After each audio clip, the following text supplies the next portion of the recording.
report the chaos. We reveal the agenda. You see the headlines, but you don't know the whole story. Why is a 36-year-old military captain, Ibrahim Traoré, being hailed as a revolutionary by some, while others call him a dictator? But before we jump into this critical deep dive, please take 1 second. If you want more in-depth analyses like this, hit the subscribe button right now and ring that bell icon so you never miss a new story from ATM. Okay, let's get back to it. Tonight on ATM, we're cutting through the noise in Burkina Faso, the epicenter of West Africa's security crisis, to uncover the complex and often contradictory truth behind its young leader. Get ready for the full picture. The rise of Captain Ibrahim Traoré is inextricably linked to the profound failure of the Burkina state to secure its citizens against a rapidly accelerating jihadist insurgency. Burkina Faso, once stable, descended into crisis after 2019, becoming the epicenter of the Sahel's conflict.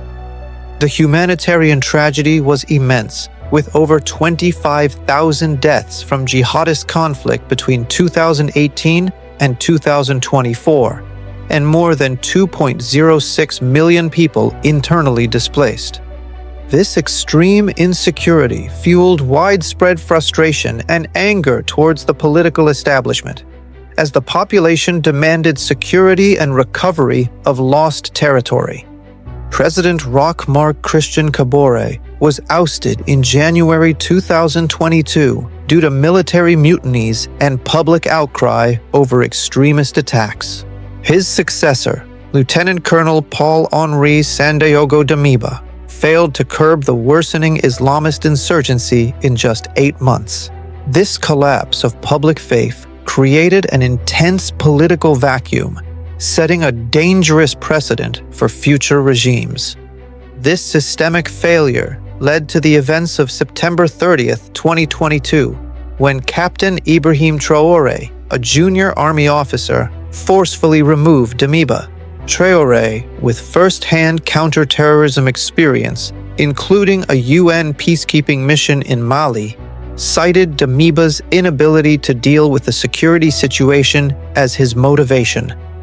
He was appointed president, suspended the constitution, closed borders, dissolved the government, and imposed a strict curfew.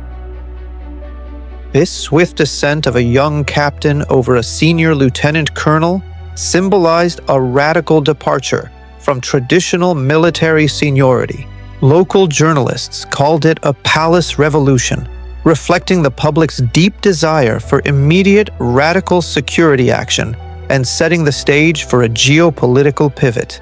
The Frexit Revolution, focusing on sovereignty and the legacy of Sankara, explores the anti-colonial doctrine under Burkina Faso's leader Traoré. To override the illegitimacy of seizing power, Traoré immediately adopted a fierce ideological stance, positioning his junta not as a typical power grab, but as a struggle for national liberation. This posture swiftly earned him comparisons to Thomas Sankara, Burkina Faso's revolutionary leader, becoming a beacon of Pan-African sovereignty. Traoré's narrative centered on achieving strategic autonomy and challenging the decades-old narratives of imperialism.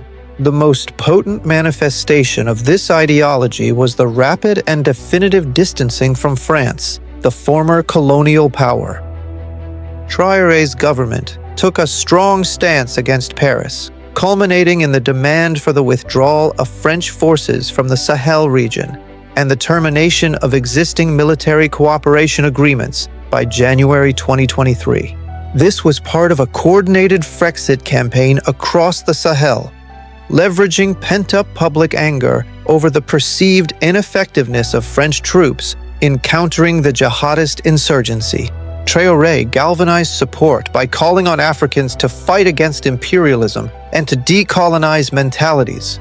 By successfully eliminating the visibly failed French military presence, Traoré transformed his regime's narrative into one of national struggle. This ideological association with Sankara's historical legitimacy was essential for sustaining domestic support amidst the grinding, ongoing security crisis. The push for sovereignty extended directly into the economy, targeting resource wealth. Traore's government enacted what were termed radical economic and political reforms to assert greater autonomy and fund the counterinsurgency effort. This program of resource nationalism included nationalizing gold mines, banning the export of unrefined gold to Europe, and establishing a state-owned mining entity. Crucially, foreign firms were mandated to transfer 15% ownership to Burkina Faso and commit to training local workers. A national gold refinery, capable of processing 150 tons annually, was also inaugurated.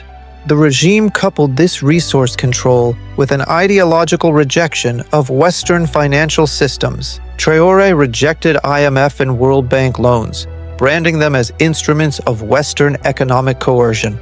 This aggressive resource management is vital. The state needed maximum capital generation to fund its war machine, especially having dismissed major sources of international institutional financing. This financial imperative dictated the regime's next step, seeking a non-Western security partner that could provide immediate military support in exchange for access to and protection of those newly nationalized strategic resources. Burkina Faso's geopolitical landscape is undergoing a significant transformation, marked by a deepening relationship with Russia and profound implications for regional stability. Under Ibrahim Traoré, Burkina Faso has forged the Alliance of Sahel States, or AES, with Mali and Niger. Formalized through the Liptako-Gourma Charter, the AES focuses on mutual defense, counterterrorism, and collective economic and political emancipation.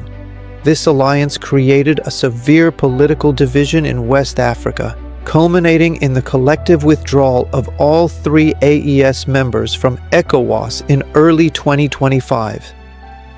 The AES justified its departure by citing ECOWAS's perceived failure to address terrorism and its susceptibility to French influence. This move, despite ECOWAS's attempts to offer extensions, dealt a massive blow to regional integration efforts. This institutional fragmentation creates a dangerous geopolitical fault line across West Africa, challenging the established order and potentially inspiring military coups. In parallel with these anti-Western movements, Traore cultivated a robust relationship with Russia, identifying Moscow as a major supplier of military equipment and a strategic ally.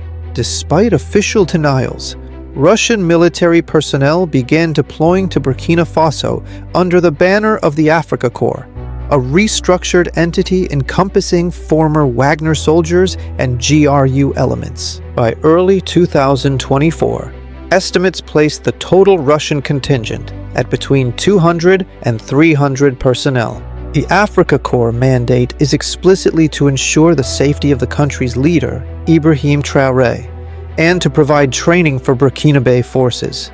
This highly specific focus on regime security demonstrates Traoré's willingness to trade geopolitical alignment for immediate, loyal, and decisive protection against internal threats. This security dependence introduces substantial ethical and human rights liabilities, as the Africa Corps is historically associated with accusations of mass atrocities and resource plundering.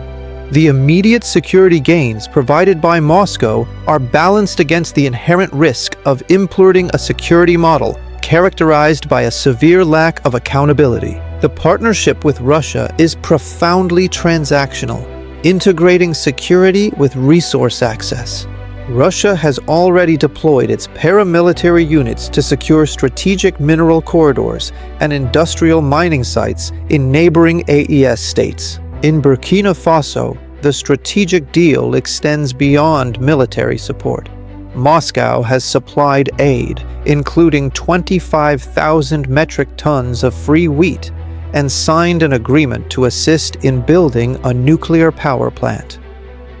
This forms a powerful symbiosis. The Africa Corps provides essential regime security, while the nuclear deal and resource cooperation legitimize the Russian presence. This integrated strategy firmly establishes the Sahel as a new frontline in global geopolitical competition, marking a significant strategic penetration by Russia. This realignment signifies a move away from French influence, challenging established geopolitical norms and reflecting a broader African quest for self-determination. The cooperation extends to nuclear infrastructure development and the regulation of nuclear safety, highlighting the critical importance of these shifting security alliances, especially given Burkina Faso's significant share of global terrorism-related deaths in 2023. These developments underscore the complex and evolving nature of international relations in the region. In Burkina Faso, Captain Ibrahim Traoré's regime promises revolutionary change amid security crises.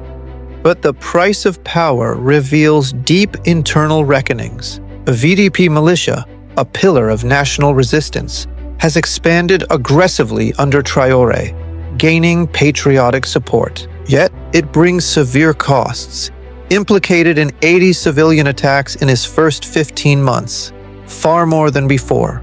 Atrocities, killings, revenge cycles, and stigmatization of communities like the Fulani erode social cohesion.